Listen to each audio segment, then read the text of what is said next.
Hello, everybody. It's Sheridan Mish. Once again, 19 days in a row. We're still going. I'm still here to tell you what? It's all going to be okay. And so I love the fact that my wife Irene is the first one jumping on. She is just waiting and ready, and that's great. And I've got just a few things tonight to talk about, and super excited to do a little rant as well, a little complaining, get something off of my chest, I guess you could say. But I got a funny little story to share as well. Certainly will be entertaining, and so just hang in there. Just hang in there, because that's what we got to do right now. We got to hang in there, keep it positive, know that good things are coming down the way. Just saw today that in Oneida County, right here in central New York, Oneida County, the diagnosis of coronavirus cases actually went down today. So, I mean, I'm not going to say, hey, we've hit our peak and it's coming down. But, hey, if it's less diagnoses today than it was yesterday, that's something positive. I think we're doing something right here in central New York. So let's be positive with that, people. So that's something good. I want to talk about this.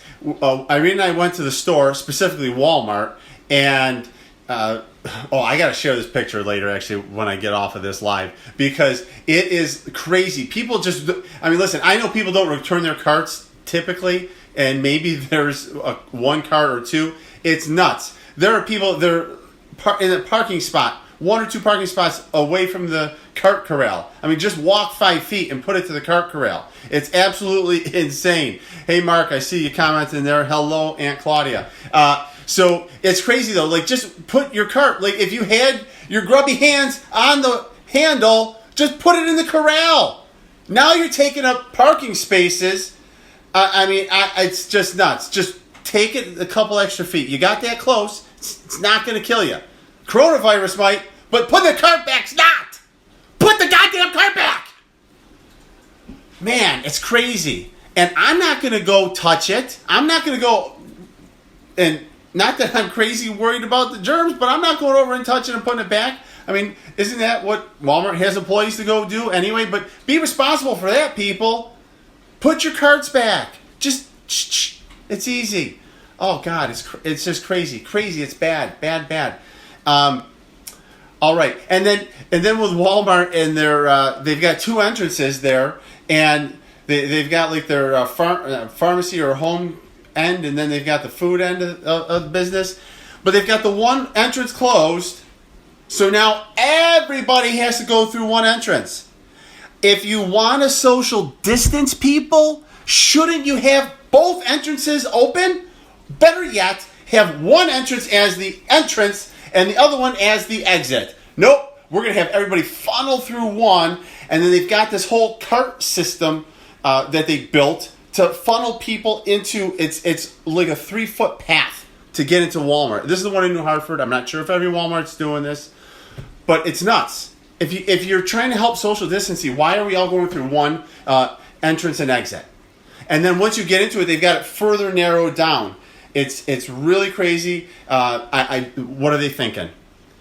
So yeah, it is the dumbest idea. You're right. Yeah, my grandfather used to call it Walmart. That's a whole side tangent here. What happens as you get older where you just can't pronounce things correctly? I kind of catch myself once in a while doing it, or Irene doing it, and I know that our parents are doing it more frequently, and my grandfather was awful with it. It was, oh God. So when does that happen? When you get old and you just start saying things incorrectly, and you don't even, you just speak, you're just talking. It must be, the same age, kind of when do you start cranking up the TV? Because now when you call my in-laws or you call my mother, the television is cranked loud. I'm like, can you turn it down? It's quite loud. When does it start getting cranked to the max? And probably the same time with the heat. Although I know the other night I was telling you I like the heat at 70. I mean, wants it at 60, maybe at 50. But I mean, that's a whole side tangent there. But I'm actually going to bring it back to seniors here in just a minute. So hang in there. So while we're at Walmart, and I was very excited to see that they had about 17 boxes of ammo combined. But I wanted to get some good buckshot that is going to put someone down. Just a little home defense to go in the 12 gauge. So so we picked up some of that just to help keep everything safe here, add to our collection. So that was great that they had some ammo. So it's perfect. So while I'm there in the ammo section, is that, and this is crazy too, right? And Walmart had a rush on ammo when this all's going down, and makes sense. There's a rush on everything else, but they've got over in that ammo section, they've got 2 blue squares on the ground delineating, and it says on there about staying 6 feet apart. And listen, when Irene, and I'm not knocking her because she's just not good with like distance measurements, she's not good with maps, that's just not what she does.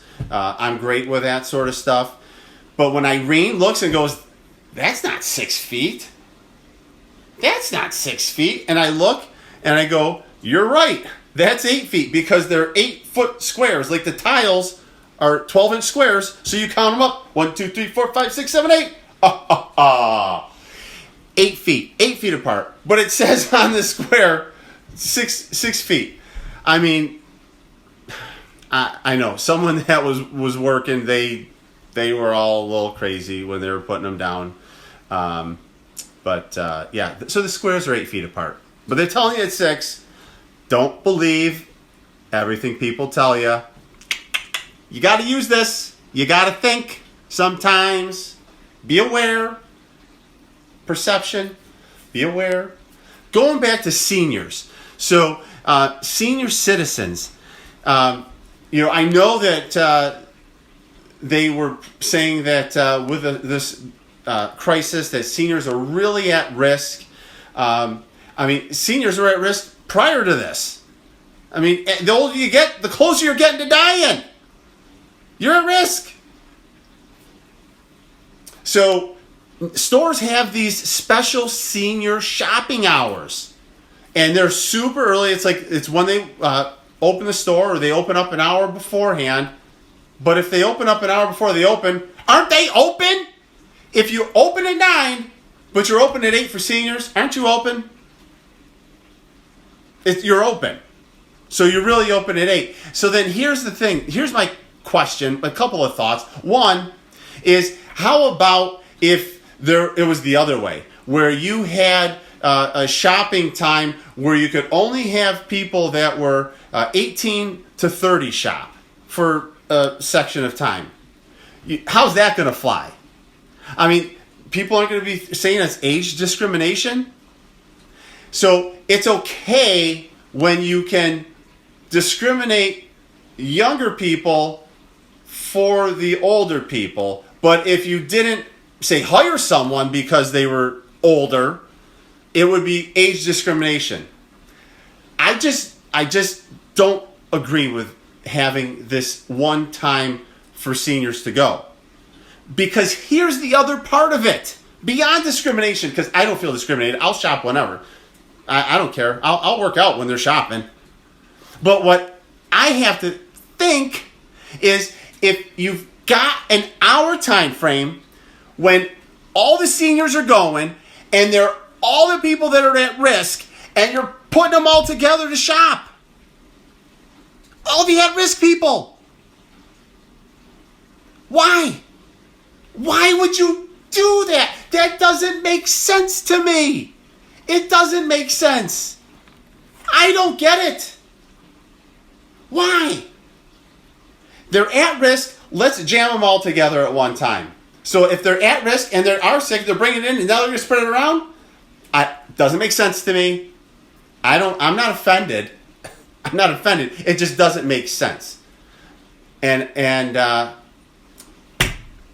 gotta think. Somebody's not thinking. Responsibility. So this is going to lead to a somewhat humorous story here in just a couple of minutes. And I'm glad that my brother's watching. So I'm running this morning because I go for a run just about every morning. I like to run first and then do my workout with weights or high intensity training, TRX workouts. But I like to get my run in first. So I go out, I'm out on my run, and there's the signs out there, and I know everybody has seen them. Everybody has seen them. And you know what? I might piss somebody off just by saying this. And I don't care. You know why? Because if you keep something in that you want to share, then it eats you up inside. You got to let it out. Let it out. Express it. And if you piss people off, it's on them. Fine. You got to let it out. Can't keep things in, people. You got to be happy with number one. So I might piss people off. But here's the signs that I see. And you know you've seen them. The drive like your kids live here signs. The slow down signs that are parked on someone's lawns. Now, here's what I think. First of all, is if you're telling me to slow down, why did you buy a house? Why are you renting a house on a road that's 55 miles an hour, 45 miles an hour? Go get your gosh darn house in a cul-de-sac. Drive like your kids live here. What's that even mean? I mean, I'm going to be responsible driving, but you know what? If I'm reading your sign going, oh, drive like your kids live here, and your neighbor across the street kid runs in the road, it's on you. Because your sign's distracting me. Be responsible. Responsible for your kids. How about you take care of your kids like you live there and you pay attention to them?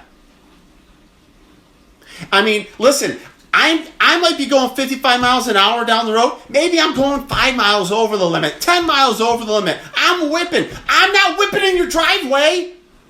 I'm trying to keep my eyes on the road, get where I gotta be. And you're telling me to slow down. Watch your gosh darn kids. Take responsibility. It's on you, your kids. I know when we were living in Canastota, we were living on New York State Route 5, which was 55 miles an hour. It's busy state highway. One of the busiest roads, probably the second busiest road in the county besides the New York State Thruway. We're living on the state highway, and traffic's going all like that, both directions, right? There's no median. And we've got barriers for our kids, so when on the driveway, markings, lines, telling them not to go into the road. My mom taught me, look both ways before you go into the road. Putting the responsibility on me. She did her job, put the responsibility on me, it's on me. My kids, if I'm out there with them and they're playing out there and I'm with them, and they're going to whatever direction, I'm making sure that I'm between them and the road. I'm not inside goofing off. I'm not inside playing video games. I'm not inside watching the Real Housewives of wherever. I'm out with my kids. I'm watching them. I've got barriers. I've explained to them, you don't go in the gosh darn road. Responsibility for your own kids. And you know what? Because I told you I had a funny part of this, because it's all going to be okay. The funny story is this. So, growing up in Utica, and we were on, the road we grew up on was one of the busiest streets in Utica, one of the top 10 busiest streets. So, tons of traffic, people flying down it, and a city street, so, it's 30, but, people are going 40. And so, my brother Emerson, gosh, I don't know how old he was. He's probably going to comment here any second and say exactly how old he was. He'll know. But he might have been 4 years old or something like that.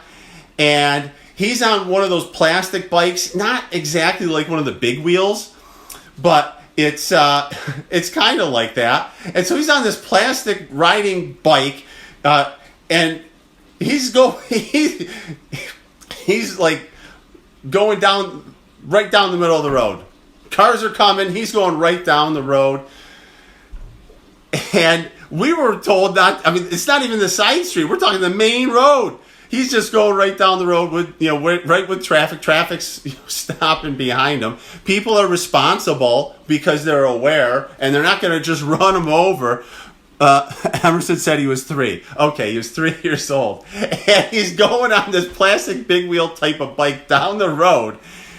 And guess what? I think my mom beat his ass. She beat his ass. And you know how many more times he went down the road on that bike? You guessed it. 0. Now, yeah, maybe my mom should have been outside watching. Make sure he doesn't go down the road. But he didn't get too far down the road before she saw him, so she was aware, and she took care of it. Spanked his ass, and he didn't do it again.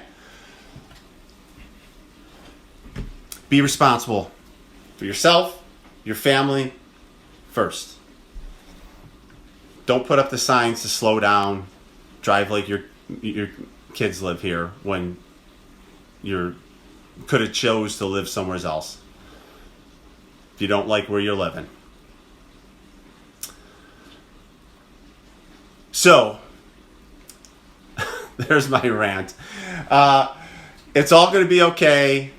19 days in a row. I'm going to tell you again tomorrow. Tomorrow, though, is going to be an interesting day because we have to actually take a road trip because our daughter, Autumn, who came home for spring break, still has all of her stuff at school, most of her stuff at school, and they're doing online classes, and it's kind of tough to do online classes and do as well as you could academically when you don't have all your books or your notebooks and all that stuff. So we have to take a road trip. Head to school. They gave us a 10-minute window that we can be on campus, into the dorm, get our stuff, and then get out. So we're going to take a trip. May very well just throw this on the dash and go live while we're rolling. So we're going to have some fun with it and definitely have some content, I'm sure, to say and talk about.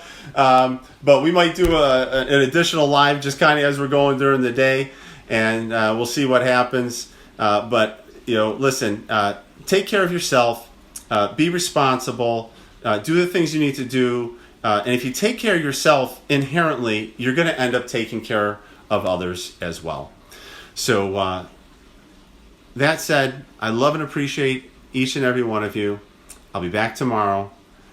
And just remember, it's all going to be okay. Thank you.